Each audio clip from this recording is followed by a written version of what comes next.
السلام علیکم، welcome to my channel Urdu centres voice.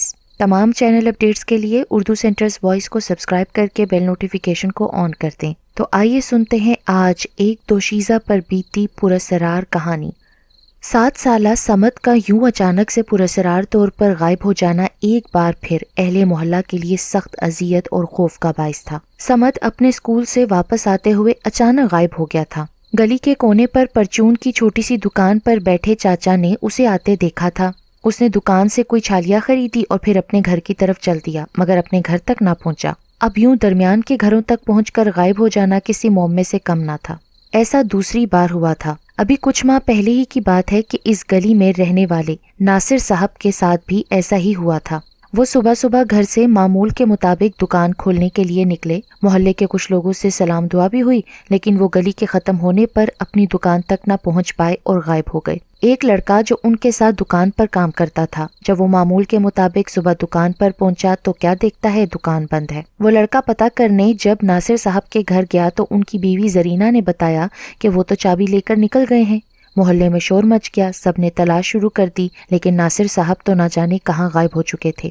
Zarina اور ان کی بیٹی نائلہ کا رو رو کر برا حال تھا۔ اس طرح سے گھر کا مرد اور وہ بھی کمانے والا غائب ہو جائے آسان بات نہ تھی۔ وہ تو محلے والے ہمدرد تھے، دکان کو ایک بزرگ نے سنبھال لیا، مگر یہ بات بھی تکلیف دہ تھی کہ ناصر بھلا بغیر بتائے کہاں چلے گئے ہیں۔ نہ لڑائی، نہ جھگڑا، نہ کوئی پریشانی تھی۔ پولیس بھی پریشان تھی۔ آخر کار 3 دن بعد ناصر صاحب کی لاش ایک پرانے کھنڈر جیسے اسکول سے ملی۔ لاش کی حالت بہت خراب تھی اور دہنا ہاتھ کوہنی سے غائب تھا۔ ہائے ہائے، کیسا غضب ہے، یہ معصوم تو کسی کو دھکا بھی نہیں دیتا تھا۔ ان کی بیوی زرینہ بین کیے جا رہی تھی۔ نائلہ بھی اپنے باپ کو دیکھ کر بلک بلک کر رو رہی تھی۔ خیر، ناصر صاحب کی تو تدفین کر دی گئی۔ بیٹی نائلہ اور بیوی زرینہ پر تو گویا پہاڑ ٹوٹ گئے۔ محلے والوں کی ہمدردیوں نے اس وقت انہیں بہت سنبھالا۔ رفتہ رفتہ وہ سنبھلتے گئے۔ نائلہ کبھی کبھی آنگن کے کونے میں لگے انار کے درخت کے نیچے بیٹھ کر اپنے ابا کو یاد کرتی تھی۔ ابھی محلے والے ناصر صاحب کی عجیب و غریب موت کے غم سے نہ نکل پائے تھے کہ یوں سمد کے غائب ہو جانے پر ایک بار پھر محلے میں خوف و دہشت طاری ہو گئی۔ پھر وہی بھاگ دوڑ شروع ہو گئی۔ ہفتے بعد سمد کی لاش سوکھے ہوئے گٹر سے برآمد ہوئی، اور یہ دیکھ کر تو لوگوں کی آنکھیں حیرت اور خوف سے پھیل گئیں کہ سمد کا بھی دہنا ہاتھ کوہنی سے غائب تھا۔ سارے محلے میں تو کوہرام مچ گیا، ہر ایک کی آنکھ اخبار تھی۔ یہ کون تھا بھائی؟ یہ سب کچھ بھلا کس لیے اور کیوں ہو رہا تھا؟ محلے میں اس حد تک دہشت پھیل گئی کہ ماؤں نے اپنے بچوں کو اسکول بھیجنا بند کر دیا۔ مغرب سے پہلے ہی ان کی گلی ویران ہو جاتی۔ وہ محلہ جہاں پر بچے میدان میں کرکٹ کھیلتے، خواتین گھروں سے باہر نکل کر بیٹھتی تھیں، سب کچھ ختم ہو چکا تھا۔ نائلہ کی حالت بھی عجیب سی ہو گئی تھی۔ گھر کے کاموں میں دلچسپی نہیں لیتی تھی، ہر وقت چپ چپ رہتی، اور زیادہ بے چینی ہوتی تو بس انار کے درخت کے نیچے پلنگ پر جا کر لیٹ جاتی۔ وہاں جا کر اسے بہت سکون محسوس ہوتا۔ کبھی کبھی نائلہ کی ماں زرینہ یہ بات دیکھ کر حیران رہ جاتی کہ اس کی بیٹی انار کے درخت کے نیچے لیٹ کر کچھ باتیں کرتی رہتی ہے۔ خیر، رشیدہ خالہ جو محلے میں رہتی تھی وہ نائلہ کو پسند کرتی تھیں اور اسے اپنے بیٹے کی دلہن بنانا چاہتی تھیں۔ کافی دنوں سے یہ بات ان کے دل میں تھی۔ سمد کی موت کو بھی اب کافی ٹائم ہو گیا تھا۔ محلے والے کچھ معمول کی زندگی کی طرف لوٹنے لگے تھے۔ تبھی رشیدہ خالہ اپنے بیٹے کا رشتہ لے کر زرینہ کے گھر چلی آئیں۔ زرینہ کو بھی لڑکا پسند تھا، سیدھا سادہ شریف تھا، کسی مل میں کام کرتا تھا۔ تو زرینہ نے اپنی بیٹی نائلہ کے لیے حامی بھر لی۔ جب ماں نے اپنی بیٹی سے پوچھا تو نائلہ نے صاف انکار کر دیا۔ نہیں اماں، میں شادی نہیں کر سکتی۔ کیوں نہیں کر سکتی؟ تیری شادی ہو جائے گی تو مجھے سکون مل جائے گا۔ اماں، میں نے کہہ دیا نا، میں نے نہیں کرنی شادی تو بس نہیں کرنی۔ ضد مت کر تو مجھ سے۔ تو کیوں مجھے اتنا تنگ کرتی ہے؟ بتا بھلا، لڑکے میں کیا برائی ہے؟ یا پھر تجھے رشیدہ خالہ نہیں ٹھیک لگتی؟ زرینہ نے پیار سے اپنی اکلوتی بیٹی نائلہ کا ہاتھ تھام کر پوچھا۔ وہ اپنی بیٹی کو دل و جان سے چاہتی تھی، کیونکہ شادی کے 10 سال بعد من تو مرادوں سے نائلہ پیدا ہوئی تھی۔ میں نے اس لیے شادی نہیں کرنی کیونکہ میں نے شادی کر لی ہے۔ تو نے شادی کر لی ہے؟ یہ کیا بکواس کر رہی ہے؟ پاگل ہو گئی ہے کیا؟ الٹے سیدھے رسالے پڑھ پڑھ کر تیرا تو دماغ خراب ہو گیا ہے، تبھی الٹی سیدھی بکواس کر رہی ہے۔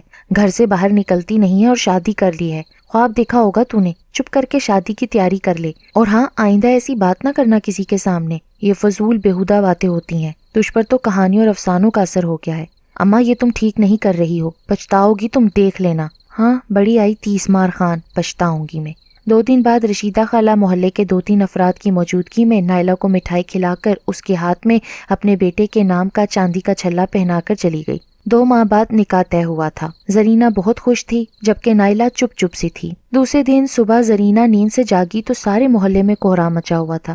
رشیدہ اپنے گھر میں مردہ حالت میں پائی گئی تھی۔ کوئی چھری، گولی، چاقو کسی قسم کا نشان نہیں تھا، بس اس کا بھی دہنا بازو کونی سے غائب تھا۔ اس کا بیٹا جب رات کی ڈیوٹی سے واپس صبح گھر میں آیا تو روز کی طرح اپنی ماں کو دروازے پر منتظر نہ پایا تو وہ گھبرا گیا۔ اس نے دروازہ بجایا تو کوئی جواب نہ آیا۔ محلے کے لوگ جمع ہو گئے کہ ایسا تو کبھی نہیں ہوا، کیونکہ رشیدہ خالہ فجر کی نماز پڑھ کر اپنے گھر میں جھاڑو کر کے پھر دہلیز پر بیٹھ کر تسبیح پڑھتی تھیں اور پھر آنے جانے والوں کی ان سے سلام دعا ہوتی رہتی تھی۔ آخر کار ان کا بیٹا پیچھے کی طرف سے دیوار کود کر گھر کے اندر گیا تو اپنی ماں کو مردہ حالت میں پایا، اور جب دیکھا تو بازو غائب تھا۔ سارے محلے والے بھی اندر آ گئے۔ ایک بار پھر محلے میں دہشت پھیل گئی۔ رشیدہ خالہ کو تو دفنا دیا گیا، بیٹا ان کا نفسیاتی مریض بن گیا اور گھر ایک بری طرح سے اجڑ گیا۔ زرینہ تو بری طرح ٹوٹ گئی تھی، کیونکہ رشیدہ خالہ سے ان کی بہت پرانی جان پہچان تھی۔ جب سے وہ اس گھر میں آئی تھی تب سے رشیدہ خالہ اس کی محلے دار تھی۔ زرینہ کی رات کو آنکھ کھلی تو نائلہ کے ہنسنے کی آواز پر وہ چونک گئی۔ رات کے 3 بج چکے تھے۔ نائلہ اس وقت کسی سے باتیں کر رہی تھی۔ زرینہ نے جلدی سے پلٹ کر پلنگ کی سمت دیکھا۔ نائلہ کا پلنگ خالی تھا۔ وہ اٹھ کر صحن میں آئی۔ صحن میں انار کے درخت کے نیچے اسے 2 سائے نظر آئے۔ قبل اس کے کہ زرینہ قریب جاتی، ایک سایہ درخت کے تنے میں گم ہو گیا۔ دوسرا سایہ جو یقیناً نائلہ ہی کا تھا، جو اپنے بال کھولے ہوئے تھے اور اس کے بال زمین کو چھو رہے تھے جبکہ اس کے بال درمیانے سائز کے تھے۔ دیکھتے ہی دیکھتے نائلہ اس درخت کے ارد گرد بجلی کی سی تیزی سے چکر لگانے لگی۔ پھر وہ ایک دم رکی اور اس کے بال زمین سے اٹھ کر ایک دم اوپر کی جانب ہو گئے اور وہ بالوں کے سروں سے درخت کی شاخ پر لٹک گئی۔ اس کے زمین پیر سے تقریباً 1 فٹ اوپر ہو گئے تھے۔ نائلہ، نائلہ! زرینہ بے اختیار چیخ کر آگے بڑھی، لیکن یہ کیا، درخت کی ہر شاخ سے نائلہ لٹک رہی تھی اور زور زور سے کہکے لگا رہی تھی۔ خوف اور دہشت سے تو زرینہ کی آنکھیں پھٹنے لگیں۔ وہ الٹے پیر کمرے کی جانب بھاگی۔ کمرے میں آئی تو دیکھا کہ نائلہ تو اپنے بستر پر موجود تھی۔ زرینہ نے ڈرتے ڈرتے صحن میں انار کے درخت کی جانب دیکھا۔ وہاں مکمل خاموشی کا راج تھا۔ نہ کوئی لٹکتی ہوئی لڑکیاں تھیں اور نہ کہکوں کی خوفناک آوازیں۔ کیا ہوا اماں، بتی کیوں جلائی تم نے؟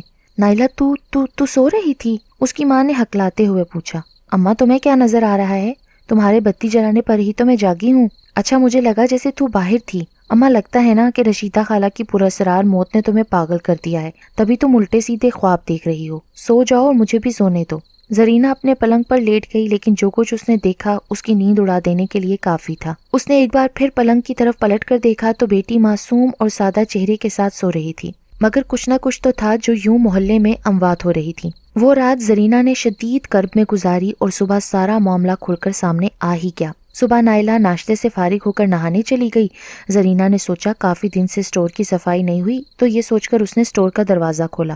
عجیب سی ناخوشگوار بو پھیل گئی۔ وہ سمجھی شاید چوہا یا بلی مر گئی ہوگی۔ زرینہ نے یہ سوچ کر بڑے صندوق کے آگے پیچھے جھانکا، پیچھے سے بدبو آ رہی تھی۔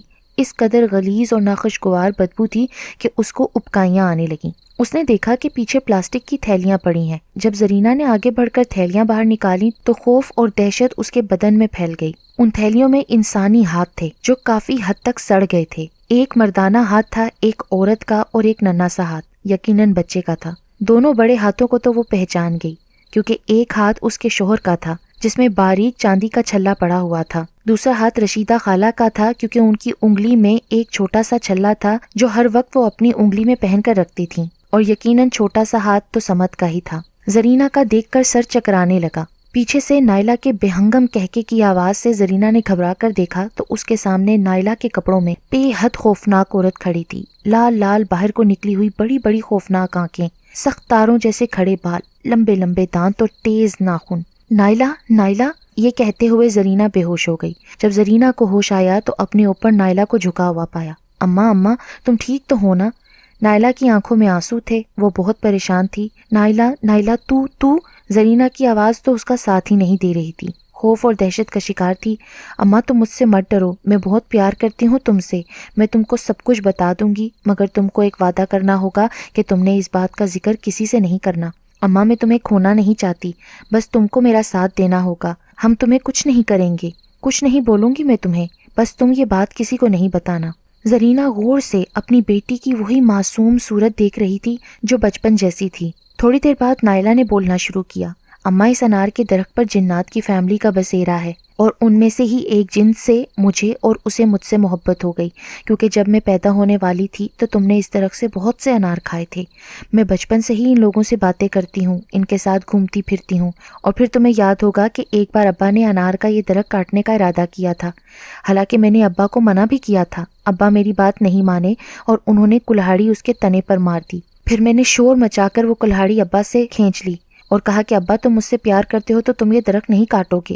پھر ابا کلہاڑی چھوڑ کر باہر نکل گئے۔ مجھ سے برداشت نہ ہوا اور میں نے ابا کا وہ ہاتھ کاٹ کر ہمیشہ کے لیے اپنے پاس رکھ لیا اور ابا کو مار دیا۔ اسی طرح سمد نے اسکول سے آتے آتے چھوٹے سے انار کو پتھر مارا تھا۔